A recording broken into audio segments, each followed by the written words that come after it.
Welcome back to the Dungeon Master's Block, the place where we come to talk about the Dungeon Master, the most important person in the game. With every conversation, we hope to inspire as many as possible to keep on Dungeon Mastering. I'm one of your hosts, DM Neal, aka Jote Maniac, and today we're going to be talking with Navaar from the Secret Nerd podcast about creating tension in your games.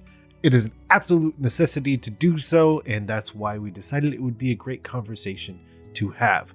But before we get into that, we are going to have an iTunes review. And today's iTunes review is brought to us by Dude55689999. Perfect username. One of the best, 5 stars. Very recent subscription, but glad I found it. Hitting the typical writer's block of homebrew, I found myself void of my other resources I have drained. Then suddenly found myself in this block party.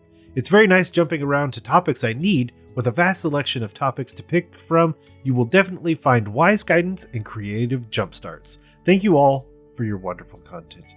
Well, thank you, Dude55689999, for that review. But with that out of the way, let's head to the meat. I'm starving. We ain't had nothing but maggoty bread for 3 stinking days. Why can't we have some meat? The plate meat's back on the menu, boys. So today on the meat, we have a special guest. I always say that because I feel like every conversation and every person we bring on is special. And today we have Navaar, the host of the Secret Nerd podcast. And that if you aren't listening, go listen. And I'm sure we'll talk a bit more about that. But Navaar, thanks for coming on. Yeah, thank you for having me. I do the same thing every episode. I'm like, I'm so excited to talk to this person. And I'm like, well, I say that every time, but it's true. Yeah. Every time. It does, yeah. At some point, it does feel disingenuous, but it's like, no, I don't know. We don't keep doing this because we don't like it. So exactly. Yep. So I'll kick us off with the first question because we have a little bit of an interview section just to get to know you a bit better before diving all the way in. But is there a little bit that you can tell us about yourself that you think our listeners would enjoy, like your RPG origin story, your favorite session, just anything like that? I've been playing TTRPGs consistently now for, I would say, close to 3 years, I think, if the math's right. COVID has destroyed all times, so who knows? But it's probably three years or so. And yeah, I absolutely love it. I played it the first time when I was a freshman in college, which was a long time ago. And I really, really loved it then. I got to play like 3 or 4 sessions of 3.5, D&D 3.5. And was a shifter ranger. Absolutely fell in love with the class and with the idea of creating a character and like being able to play out the story and role play. Still, it was very like nerve-wracking back then. I do remember being like having a hard time getting into like role playing and acting stuff out. And then jumping back into it later in life, it was like, oh, okay, yeah, like I had listened to, I think by that point, by the time I actually got to play it, I had listened to actual plays for maybe a year. And just didn't have people around me that I knew were playing the game and couldn't convince my friends to play because they wanted to play video games instead with their free time. Nerds. Yeah, nerds Those is what nerds. I meant to say. Yeah. And so I finally reconnected with another friend through my best friend. And he was playing with his fiance. And so I was like, hey, like, would you be willing to come over to the house? Just, we can like create characters. You can kind of like tell me about it. He's like, yeah, cool. So then he came over and I was like, as he was there, like we had like finished making our characters. I was like, do you think you could just like run like a quick, like little session just so I could see how it plays out? And so he did like a, like random, like made a cave, put some goblins in it. And we did like, a very small encounter. Fast forward a couple weeks. And I was like, okay, like I really want to play. Still didn't necessarily have like a group to play with. And so I messaged him and I was like, I've got this idea for a campaign world. Like, how do you feel about me writing the campaign world and then you run the game in the world that I create? And he was like, yeah, cool. We can figure that out. So then that's like, it started our 5e game. We did that for a while. And then I did a one shot when he couldn't GM. And then that one shot turned into another campaign. And then I got Pathfinder 2e for Christmas that year and haven't looked back. Nice. I feel like you did a really good charisma check where you're just like, oh yeah, hey, could you just like come over? I just don't know anything about this game. And I see this image of you just like taking out your new dice and like, yes. Oh, wait. Oh, is this how you play? Yeah. Do you think you could just roll like just to do a little one shot just so I can see? And it's like in your brain, it's all of like the different actual play podcasts, like Critical Role, Adventure Zone, Friends at the Table. That's like, this is my time to shine. Yeah, that's basically it. Really just like it started to go. And that's the thing. Like I've been a fantasy fan for a long time. I've been a writer like for my own stuff since I was a kid. So for me, it was like the story's already unfolding for me. Even like now when I play at tables, like I'll be like as a player sometimes and like watching somebody else GM and they're doing a great job. And all I can think about is like, this is what I would do with this storyline. This, you know what I mean? And so like, I just can't help myself. And so, yeah, it was very much like, okay, like I don't know enough about the game to run it yet, but I know I can get the story going. So like, let's do that. So coming up with like that, like my early stage of it was, story prompts, character ideas. Like we had another game that was going to happen that ended up never even starting. But like, as soon as I heard everybody's characters, I was like, hey, GM, like, here's an idea of how we could all meet. Like I had like, cause I was just constant. Once I start hyperfixating on a thing, then it's all downhill from there. So, but yeah, I mean, it's been really fun to grow in the space. I think so. It was probably a year after that when I actually started the podcast. But in that meantime, I was thinking about, because I was listening to actual plays, like, okay, I really want to start a podcast. And at the time I wanted to start an actual play podcast. And then I was like, well, we can't even schedule our home games. I'm not going to attempt to schedule an actual play with my friends. And so, but I loved listening to interviews.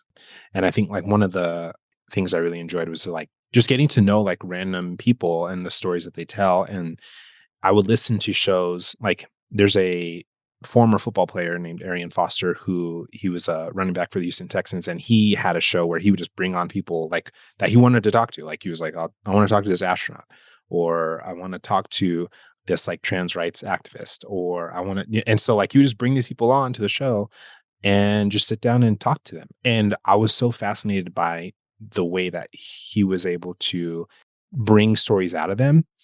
And I was like, I want to do that. Having zero experience in that, like in a structured way. So I was like, well, I guess we'll just try it and see how it goes. And here we are a year and almost a half later. That's awesome. Also, after you said Arian Foster, I literally have to shut so many doors in my brain of like, this is not a fantasy football podcast. Don't you do it, Neal. Don't you even start. I know. Okay, so Matt, ask the second question so that I don't say. But how's Damian Pierce looking though? Oh my gosh! Please don't start. Oh, I'm sorry. Oh, Brees Hall. All Come right. on, Brees Well, Hall. you two have fun on your new like fantasy football team, which is, I guess, a fantasy podcast about fantasy football. It's been a pleasure. Peace out. Okay, so is there anything that you're currently working on? And I always throw the caveat out due to the nature of NDAs that you can tell us about. So I am in my game design arc right now. So I went from basically I had a guest on Lex Titanomachy RPG on Twitter, and they created a system called Caltrop Core. And at the time I was interviewing them, they had just were doing a game jam on itch for that system. And they're like, you should just make a game. And I was like, well, I don't know. I've never made a game. I don't even know what I would make a game of. And as we were talking, I like the ideas were popping in my head, as I was mentioning before this happens. And I was like, oh, actually. So get off the call. Within a week, I've created this game. And it was just a one-page RPG. It's called The Last Detective. It's about like a detective who's trying to redeem themselves with this one last job, because you are the last detective anybody would want to call.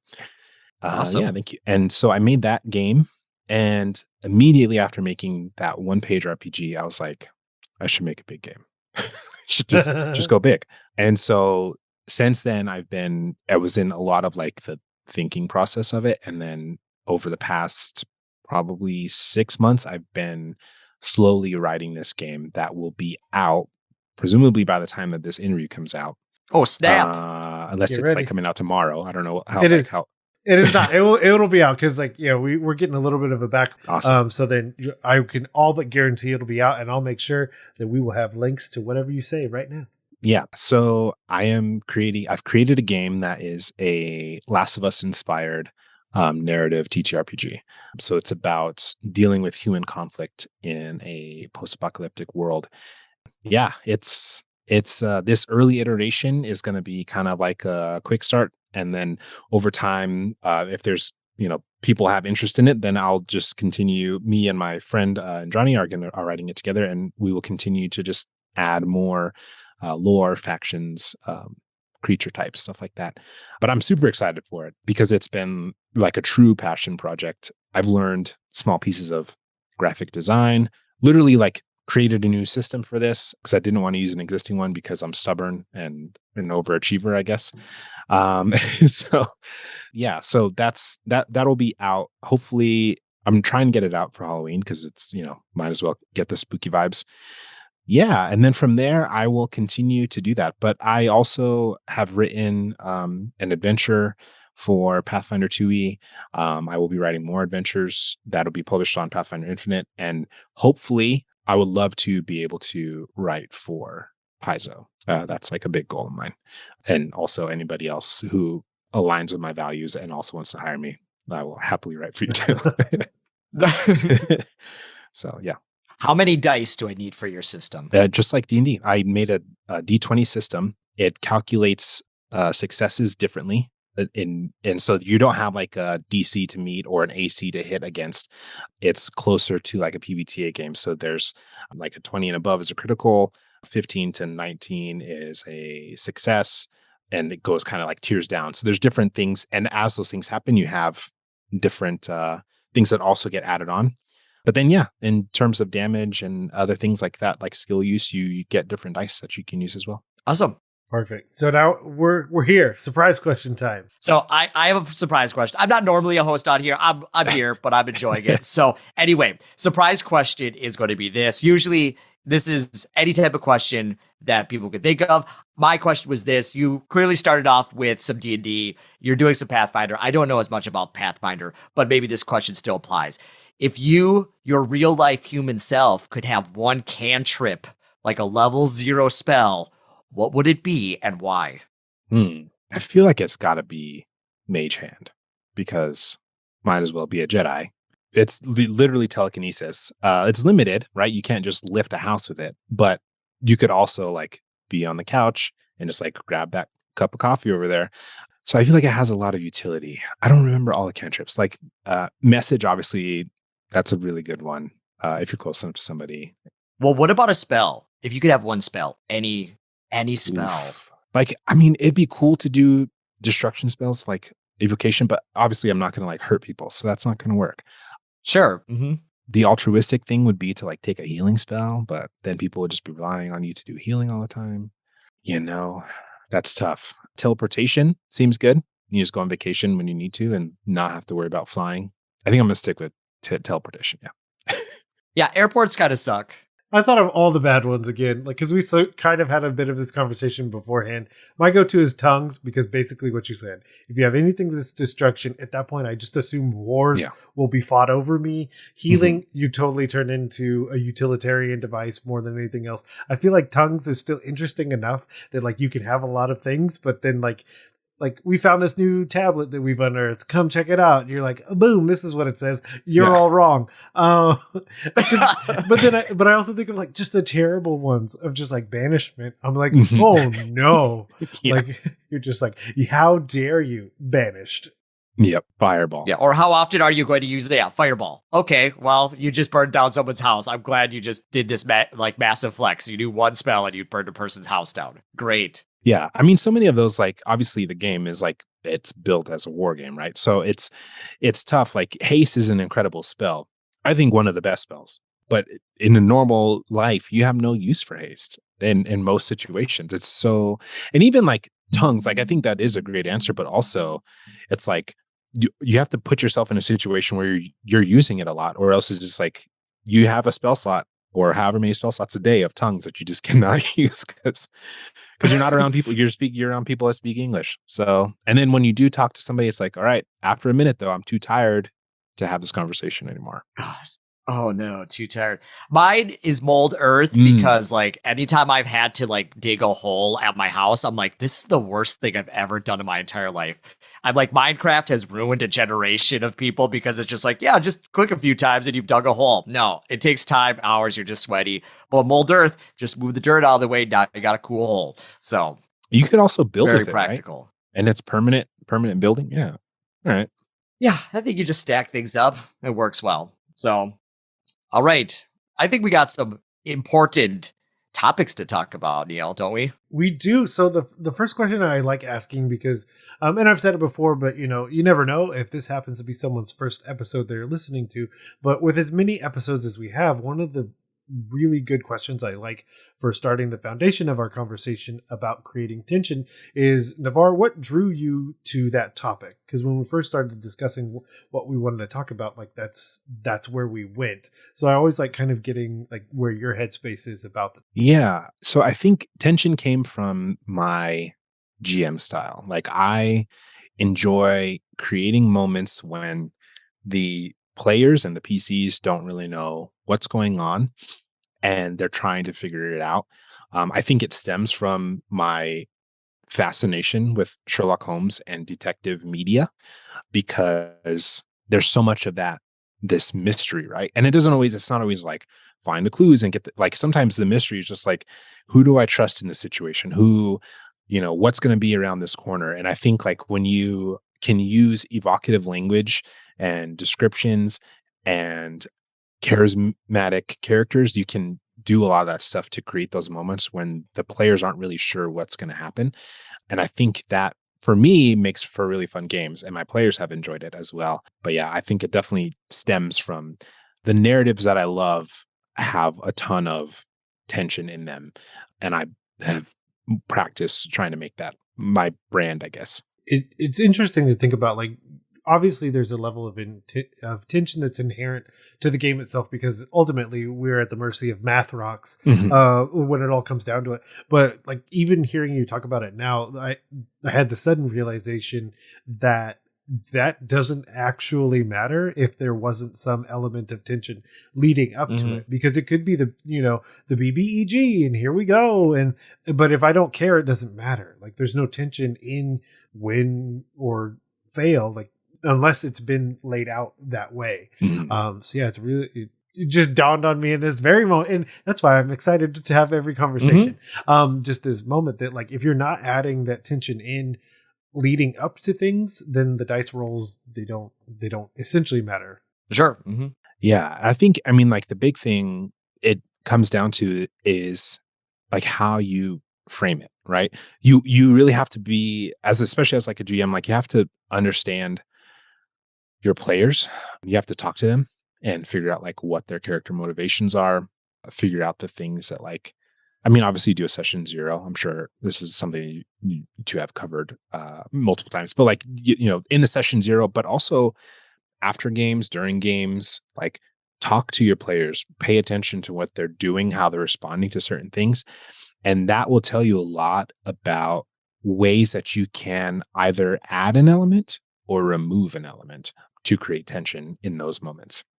One of the early examples that I have from our home game is my friend created a character. She wanted to be an alchemist in Pathfinder 2e. And she's just like can basically create potions and bombs at will and throw them. And it's incredible. And yeah, she wanted to have a mentor. And where we were at in the story, because she had joined basically post my friend already having his sessions, they were like trying to break up this encampment. And so she started out being imprisoned and having been captured. So we break her free. And she's like, okay, like I would like to find my mentor now. I'm like, cool, mentor's not around. And so instant tension, right?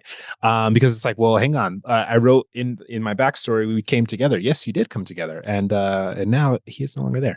And so, yeah, so as they like explored and like had their encounters and stuff, they start to find all these different things. They go out onto the river.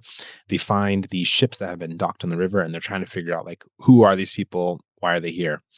They enter the ship, they go down into the lower deck, and there's a hole in the wall. There's 2 handcuffs on the wall next to the hole, and then there is a piece of a person next. Yeah, I don't know. I don't want to be too graphic. But basically, the clue, right, for her was that something was left behind, and I added in elements of her god using a wasp to kind of indicate that this was important.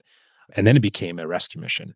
And also like, okay, what's going on? So yeah, I mean, so I think like things like that, like again, taking an element out, you have this person, now this person is gone, and you have to solve where they are, figure out where to go to find them. And then once you get there to find them, figure out how to rescue them. And so sometimes it is that easy. Sometimes it's just like, here's a very big thing in your backstory, and we can do that. So do you find that when you are looking to build this tension that you're relying mostly upon like the player content, like what they're bringing to the table, or do you have some like possible story beats? Like, yeah, this is going to be like a pretty tense moment just because with understanding of like narrative and structure and that type of thing. Yeah, I think it's both, right? The players will often, even if they don't realize it, drop a lot of gems for a GM. So I think like I said, you really got to pay attention because they're going to leave things in there that they'll just say offhand, and then you're like, oh yeah, you're not going to remember this, but I will remember this. And it will come back to bite you. And other times, yeah, it is story beats. I do definitely think about like an overarching story. I don't do a ton of prep. I think that people who prep a lot, more power to you. It's not personally my thing. I am like between sessions thinking about all the different twists and turns that the players could go, and then thinking about, okay, if they take this twist, then this is where we'll go next. And if they take this turn, then this is where we'll go next. And so far that has served me. But within that, I do have like, these are overarching things that I want to hit. And so in that same game later on down the road, we had a situation where they were trying to like, okay, they figure out who these people were that were in their area, and they wanted to help get them out. So they're trying to have this meeting with the council. And so I had a servant from the council come and let them know like, hey, yeah, I will lead you to the place where you can have this meeting, and takes them to the place, takes them up to their room, locks the door, and tries to assassinate them. Because they were not expecting. Yeah. Whoa. And so like this in itself was like, obviously this is a high tension moment because it's like, well, hang on, like you're associated with the wrong people. How did you even find out about us? Right. All of these questions go through their head of like, how did we get found out? Who do we trust? It changed that dynamic of how they interacted with everybody in the town, to the point where like there was an NPC that helped them from day one, that they were like insight check on everything that and I'm like, sure. This like literally saved your life. But okay, so good. Sure. Insight. You this didn't is the insight check ultimate long con. Yeah. And so, yeah, it's, and that was the thing that I had been planning that for months before they finally got to it, and it worked out great. And it was a fantastic, like cinematic moment of him trying to escape, jumped out a window. The druid jumped out of the window as the leopard landed and shot an acid arrow and took him out. Oh my God. Why don't you have an actual play podcast? What the heck? Actually, that was another thing. To go back to we talked about it. Yeah. Scheduling is a big problem. I also actually do have an actual play coming up soon, and we can get into it later. But yes, I forgot about it. We haven't aired yet. So, well, yeah, it's interesting to also think about like where you're adding that tension. My reference point was adding enough tension that your big bad situation can be valuable. Like I remember one instance where they knew they had the time, they prepped to the absolute nth degree. So there was a lot of tension in those final moments that did all of our dominoes stack the right way that we can knock them all down. Absolutely devastated the big bad that I had in basically one round. But that in that moment, that was perfect. Of course it did.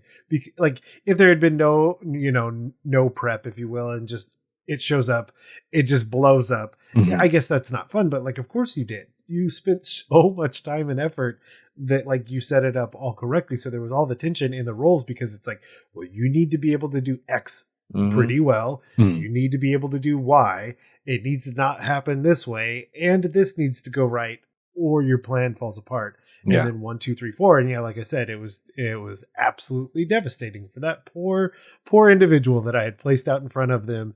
I think it was a huge Minotaur fighter, and because they had like done enlarge and then did another spell, and then it was like try and prep for a crit, and it was just all these things. It was great because like you're saying, narratively, they all invested in that moment of tension.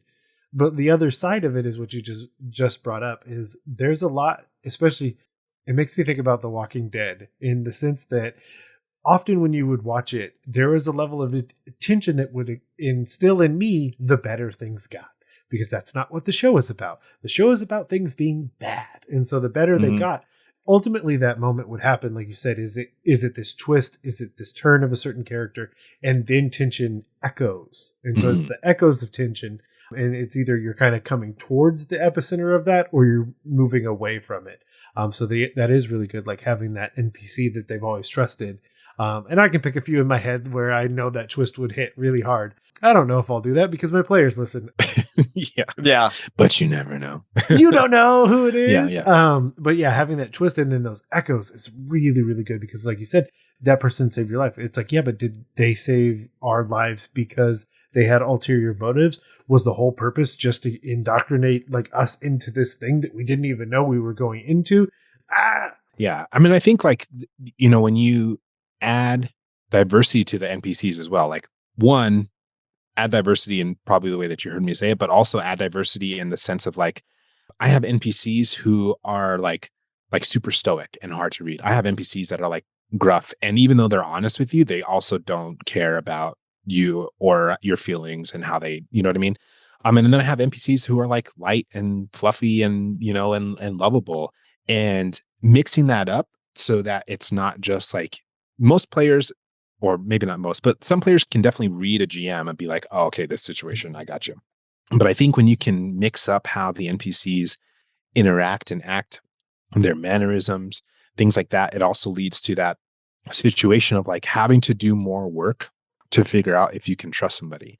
And I think that like in a role-playing game is so valuable. Like if your table's willing to take the time to like treat NPCs and their relationships with them like actual interpersonal relationships, and like have to do some of that messy work to like figure out who's good, who's bad, who's just in the middle, who's there just for monetary gain, who's, you know what I mean? Like what are this NPC's motivations? I think it really helps to lend to like the deeper story and the mystery behind a lot of that stuff, the tension of the story and how do you get into it?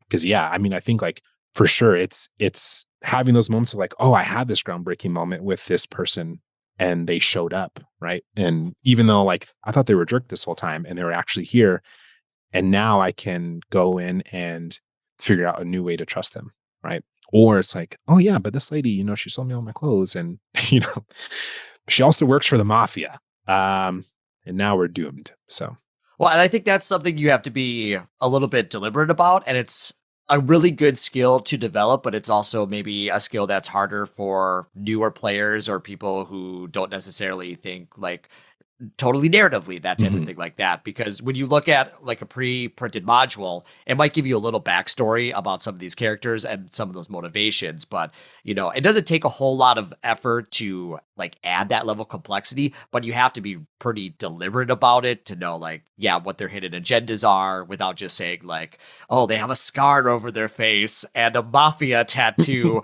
on their forehead and it just is evil or something like that. But yeah, there's like this delicate interplay, but it like from what you're saying and from my own experience too, like the rewards are, the gasp is amazing when they're just like, I did not see that coming at all. Yeah. And I think like when you're running a game for somebody, especially if they're new players, it's important to take the time to go, okay, like I can use these early moments to teach them about how this game might go. Yeah. So give them those moments of like, yeah, this player flipped on you. And, now you don't know if you can trust them. Like I love in combat to just bust out scary moves in the first round. It puts your players in a place of like, oh yeah, like we're confident, like, oh, it's just 1 against 4. Oh yeah, we got this. And then the monk teleports across the room, grabs you and spins you around and throws you against the wall 15 feet away. And you're like, hang on, wait, what? I'm sorry, what? I'm not a monk. I didn't read that class. Like, he can do what now? And that changes because then it's like, wait, the players, and even though like we try not to metagame, right? It's still like, okay, well, what level are they? Like, how powerful? Like, that was a lot of damage. And that shakes up the combat. And all of a sudden now you're in a different situation where the players have to learn how to navigate this, decide, do I spend my turn trying to get help, trying to make a lot of noise? Or do I spend my turn running away? Or do we just try to fight this out and hope we can win? And even like in that situation, like they beat him, not like nobody got super badly injured. They were able to beat him, but like they thought that they were going to get TPK'd. And I think that that's great. So I think one of the interesting things is also, especially when you start to think about how long a PC could be alive or an NPC could be alive. One of the things that I think about is the idea that all three, in the real world, all three of us could easily meet a person under three different circumstances, and the three of us walk away with the interaction with that individual very differently. Let's say it's me on a personal level, and I think they're great. They're a great friend to me. It's wonderful. Matt, you worked with them, and you think they are the worst. Both totally true. Yeah, and Navaar, you're pretty neutral. It's a casual acquaintance, and if anything, you've heard more stories from the two of us, and you're just kind of confused at the end of the day. Like the idea that when and where you meet that person, especially if you think about creating tension from the interactions from someone's past, because 20 years ago, 30 years ago, 100 years ago, what interactions did a PC have? What interactions did an NPC have? And who even were they back then? The idea of creating tension from those past experiences, I think, is a lot of fun too, because you could have someone in your party who is selfless. They're all in it. They're all in on the team. They do anything they can to help someone out. But did they come to that road because they weren't that way? And there are people out there in the world who remember how they used to be. And then creating that tension of trying to navigate who they were versus who they are. I think is really fun. And certainly I need to put this caveat here at this moment. This is not something you need to do for everything, for every situation. You need to really find those NPCs, or the PCs that this could work for, or the NPCs that already you see that investment level from your players, or you need that investment level for your narrative. And then, turning this kind of dial up. This is not something you need to do for all of them. Right. Absolutely not. Yeah. Because then it has less meaning. I think I talked about that I had written a Last of Us inspired TTRPG. I love that series. A huge reason why is because the tension in the games. I don't know if you've played The Last of Us. Yeah. So when you're playing that game, you'll be in a completely empty building, terrified of opening a door, of making too much noise. You know what I mean? And it's like, and then you make it all the way through the house. And you're like, all right, yep, there was nothing in here. I was scared for no reason. Sure. But it's because of those moments of quiet, of just like, oh, like, look at how beautiful nature is, that you just like, it's like that wave, right? And it has to be waves. And sometimes the waves, like sometimes you have a longer period of downtime of not having to deal with, something like very strenuous, and taking those moments and then bringing in something again is what helps kind of keep that going, because tension doesn't work if you're always like, if it's going to happen all the time. So you really have to like really work to balance it and mix it up, so it's not always just like the same, like, oh well, all right, my GM, every time we do a big fight we get a week off and then there's another big fight, right? Like your players are going to learn that. So mix it up. Have stage 2. It's a thing that rarely happens, but the level of tension that can occur. I think of the end of Ocarina of Time, where, I guess, spoiler alert, it's on like 5 systems, and if you haven't played Neal, no, I haven't played it. Well, played it. Just kidding. I had it on Nintendo 64. I got it for Christmas in 1997. So, but the idea that like you defeat Ganon, and then he turns into terrifying version immediately after. And like I remember that original tension because it's before the internet was what it is now. And you're just like, oh no, oh no, this is the worst thing. I really hope that I can do this. And yeah, especially if, like you said, you find yourself in a rut, because I know a lot of the advice we give out is for new DMs and GMs, but I always try and think about like kind of some of the pitfalls that I fall into at times as someone who has been like the forever GM. And I think that's a really good thing is there are things that you just tend to do because you're a human. Like you fall into routines because you're doing the same thing, but trying to figure out what changes you could make to how you're running the game to create more tension. And basically it's just mixing it up, finding something new. Yeah. And I think even in, it doesn't always have to be in those NPC moments or combat moments either. Like it can happen in exploration as well. And in just the way that you describe something, right? Of just like, think about how terrifying it is to just like be in like a completely quiet space, right? Like you're just like, every sound is amplified. So like, if you're a person who goes hiking or just like, I don't know, whatever you're out and about, and the things that those moments where you feel like real life worry, like how would you describe that moment? Like if I was going to give advice to a GM about that, that's the things that I can think about. Like how would you describe this moment to let the players know like something's happening? And sometimes it's that. Sometimes it's just like as they're walking, like, oh, cool, you guys are having a great day. Cool, let me just roll this dice. Does the dice have to mean anything? It can. I love the fake dice roll. Oh, me too. I'm a big fan. Was it? Oh, you'll find out later. Yeah. You'll find out later it didn't mean anything, but it does have the sense of. Yeah, I rolled for the weather, and the weather was sunny. I'll tell you. Yeah. You know what I mean? Like, that just so we're clear, that's fun on both sides of the screen.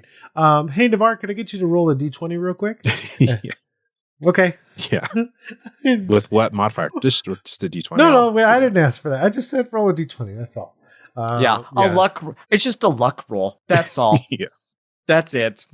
My first thought when you kind of laid out that scene, I think something interesting to do, and I don't feel like I do it very much, and I'm trying to think of other actual plays that maybe do, but in that moment of tension, I think one of the things is to describe more of what they're doing, because I think that's something that we as people realize in those moments of quietness is that like I can hear my own breath.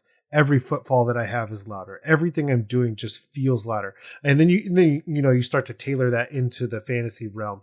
Let's say it's the fighter. You can hear every scrape from every piece of your armor. Mm. If it's the mage, you can hear every potion bottle clink together. You can, and so it's like, it's the thief. Every dagger is hitting against every other dagger. You can, the bard, you can hear the lute. Switching it up so that like you focus it back on them, and they're more likely going to think, okay, but what's happening out here? Why are you telling me those things? I don't want to hear them. Yeah. Why do I need to know that? Yeah, and it's just, or like having, God, like sometimes I'll write random encounters, and it's just like you come across like a mummified body like in the jungle. You know what I mean? Like, because it came up on the random encounter table, why is this here? Right. And I think anytime you can get a player to wonder, like, why is this here? You can create some of those moments, right? Again, the same thing, all things in balance. So you can't just keep doing that and never giving them something for it. But I think like you can create a lot of moments. And two, I think if you have, especially new players, sometimes giving them those little layups to say like, me as a GM, I know that this is not going to be anything big, but it gives you an opportunity in this downtime where you're just walking around through the forest to role play with each other.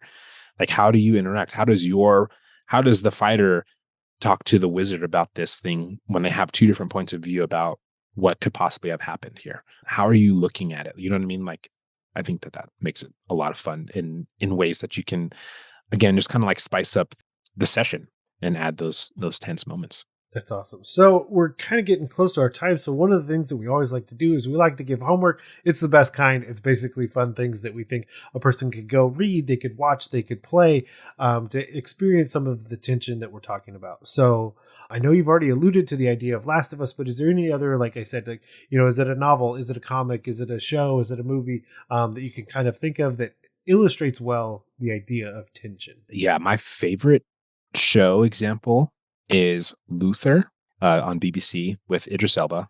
One of the greatest shows of all Absolutely. time. Yeah. Continue. Yes. Yeah, I will say because I forget that other people don't have the same like numbness to some of the things in media that I do. So content warnings, because it's pretty graphic and it is very intense. But if those things don't bother you, like I read the content warnings like to get a better clue of it, but it is absolutely incredible. Idris Elba plays a detective who just is more brilliant than everybody else and likes to solve things his way. And it has one of the greatest villains in media that I've ever seen. And I think just the way that it's written, the tension is palpable. It's so good. You alluded to the fact that you really like Sherlock Holmes. There is nothing that says if he put on the right hat and lived at the right place, that is such a great, really modern sensibilities version of Sherlock Holmes. If that sounds like it's up your alley, but like you said, there is a heavy content warning. Correct. Yeah. Also, the BBC Sherlock is great with Benedict Cumberbatch. Also, Elementary is great with Johnny Lee Miller, but I would say Luther does the best when it comes to tension specifically that I can think of.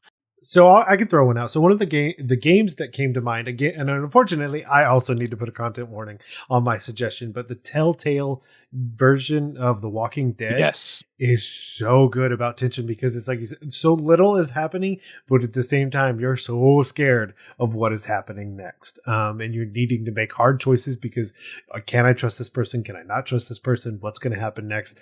So the tension is really there, and it's another really good way to draw NPCs because if we're being honest, the whole team people made that NPC, so there's no reason not to go ahead and take that and put it in your game. We don't need to make wheels, everyone. We just need to find really nice wheels and maybe shine them up, change a few letters, and then go ahead and use those. But yeah, the Telltale series for The Walking Dead is really, really good. I mean, even like the first 2 seasons of The Walking Dead, you're going to want to watch more after that, but I do it or don't. But the first 2 seasons specifically of The Walking Dead were fantastic in the way that they did that because there was so much you didn't know, and they did a really good job of like stuff's happening off screen that you like nobody like you even as an audience member don't know, and the players and the cast, the actors, they're trying to figure it out. And yeah, I think that is really good. But like, I mean, like the post-apocalyptic stuff obviously has it built in because the whole world has changed, right? But I think when you can find even kind of Rings of Power, I won't get into details, but like the Rings of Power on Amazon that just recently came out did a really good job in certain elements of creating tension. Are you Sauron? Are you Sauron? Who's Sauron? Are you Sauron? Yeah. It did a good job of who's Sauron. Like, having like a mystery NPC, right? Of just like, this person doesn't know who they are. You don't know who they are. What's happening? So yeah, I have a curse that anytime I'm on a recording, I can never remember things that I need to remember. Like people, I'm like, that actor who did the thing with the thing every time. So the other one, once you said The Walking Dead, the first 2 seasons, and then the rest is up to you, it brought up one of my favorite TV experiences. I would suggest the first season of Heroes. And I would not suggest any more seasons of I Heroes agree with after that. I had a friend who had already watched everything, and he was like, "You've never seen Heroes?" I was like, "No, I've never seen it." He's like, "You should watch the first season and then never watch a minute afterwards." He's like, "I'll tell you what happens after, but I don't think you should watch it." So my personal Heroes watching experience is perfect. I watched the first season and I turned it off. He told me things, and then I said, "Wow, thank you." Yeah. Okay, here's another one. And again, my media sensibilities, but True Detective. Season 1 is the best season of television I've ever seen in my life. Even better than Luther, I would say. True Detective is incredible. It does an amazing thing of making you feel afraid in the same way you would feel afraid about a supernatural thing, and it's just real people. And that is terrifying. And I think like having like, if you can tap into that specifically in season 1, season 2 and season 3 do a great job, but season 1 is especially insane. It's so good. The Outsider, again, this is also, I don't know. I watched scary graphic TV. I don't know. Well, I think one of the other really good pieces of advice that I had thought of first is, if you can think, you listener, wherever you are, whatever you think is the greatest X that you've ever seen, the likelihood that tension that speaks to you exists inside of it is pretty high. I mean, short of something that is really episodic or not episodic. It's just individual, flavor like of serialized, the week. Yeah, really serialized. If you watched one episode and watched an episode 10 later and like you didn't have any problems, then maybe that tension isn't there. I mean, no, none of. Apparently, we just watch terrible things. I don't. I mean, so okay, Kipo. If you've ever seen, especially people with kids or just people who like cartoons, Kipo on Netflix is an incredible cartoon. And I'm thinking back on it now, I feel like they do a great job of having moments. And obviously, this is like lighter tension because it's a kid show, but they do a lot of stuff of like planning the plot, introducing new people, not sure how those interactions are going to go, having really good interpersonal interactions that feel amazing. Kipo, Kipo, on Netflix. Check it out. And I would be remiss, since I have a podcast about it, if I didn't suggest that you should go watch Young Justice, because my God, it is truly episodic. Tension is created from front to back. There are things in season 1 that pay off in season 4, and it's just like you can't believe it. Then you go watch the things, and you're just like, "Oh, cool! You kept a 10-year long reference running and paid it off. Literal 10 real world years later, fantastic." Young Justice is peak cartoon TV for sure. Matt, do you have any suggestions? I've heard some really good stuff about Ocarina of Time. True. That was pretty suspenseful. Ganondorf to Ganon, spoiler, right there. Among Us, I heard that's a pretty suspenseful game. I've never played it before, but I guess someone's going to be a murderer in there. I think my one piece of advice, I don't watch a lot of media these days because I'm a teacher at the moment and I get really busy. But I think like having your big bad do something unexpected. Like, I think that's one of the things that we've talked about. You could have NBCs have their hidden agendas. You could do exploration and fun in different ways, like add tension there. But I think one of the greatest things you could do is you could have like a magical big bad counter spell, like a healing spell type of thing. I think that's great when they're like, oh yeah, you're at 0 hit points. So roll for healing, roll for death saves. And then it's suddenly like, oh yeah, I cast Healing Word, counterspell. Like, oh my gosh, that is a moment where now that like the big bad knows, like, oh yeah, I understand what death saving throws are, and I'm going to make sure that there are consequences for these actions. Or, if there's, 2 attacks, have one of those attacks just stab into a person and make sure that they take 1 extra death saving throw, just add a little tension there. So like they know that this like clock is heightened, and I think that's like, even just within combat, that's just a little extra thing that you can do to make their behavior surprising. Because like we've been kind of reflecting on in Navaar, you've been really great like at explaining this. It's this unexpected, this wave, it's this payoff. And like, oh yeah, they have armor class of 18, but it's maybe something they're doing faster or a feat that they have that you don't expect. Like that's the thing that really like adds that tension and makes this thing a little bit more dramatic than just by the book gameplay. Yeah. And our most important question, Navaar, where can people go on this wide internet to find all of the things you're doing? So mostly on Twitter, mostly and unfortunately. You can find me at Navaar, Navaar, SNP, like Secret Nerd Podcast. That's where you can find me talking about the game that I'm making, my random thoughts about TTRPGs and music and other things. And then if you want to follow the podcast, Secret Nerd Podcast, wherever you pod, but also Secret NRD Social on Twitter to follow the actual podcast Twitter, which mostly updates, and I retweet a lot of stuff from marginalized creators. I will also be on a Star Wars podcasts playing a character who may or may not be associated with the Jedi. It's going to be amazing. Pathfinder 2e system with some homebrew, because obviously it's not built for Star Wars, but we made it work. And I'm so excited. Really incredible cast, and that will be coming out early next year. But you can follow that at Unwavering Force on Twitter and find out about that. Follow us so we can unlock some more cast reveals, and we're doing like little audio drama clips. I've done mine already. Go listen to it. It was a lot of fun to make, and I hope it made somebody cry. Perfect. And then hit us again with what was the one-page game that you had already made? Yeah, it's called The Last Detective. So yeah, if you want to find my games, and by the time that this comes out, you can find the newest game. Just go to navarsnp.itch.io. And yeah, and you can find The Last Detective. I also made a D20 Monopoly game. So instead of playing normal, boring Monopoly, every time you land on somebody's property, you have to fight them in a 1v1. And every time you get all 3 buildings, you get to level up and just basically play a King of the Hill style D20 Monopoly game. That's amazing. That still sounds less violent than 90% of the Monopoly games I've ever played in. Exactly. You have an outlet to release this. Everyone that can hear my voice, that I have the opportunity to tell, the best version of Monopoly that I've played so far is called Builder Monopoly. And the only reason it's good is because there is a specific win condition. And then the game is over. And you tally your points. And you move on with your life. There you go. Yeah, check it out. That one's free. So yeah, if you just want to like spice up your Monopoly game with your family. Cool. Yeah, build some character sheets and play some D20 Monopoly.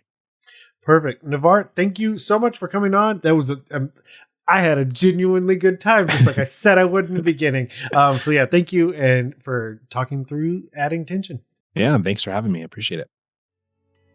We just wanted to thank Navaar again for coming on and talking to us about tension, how to create it, because like I said in the beginning, like we said throughout the episode, without tension, the game can only be so fun.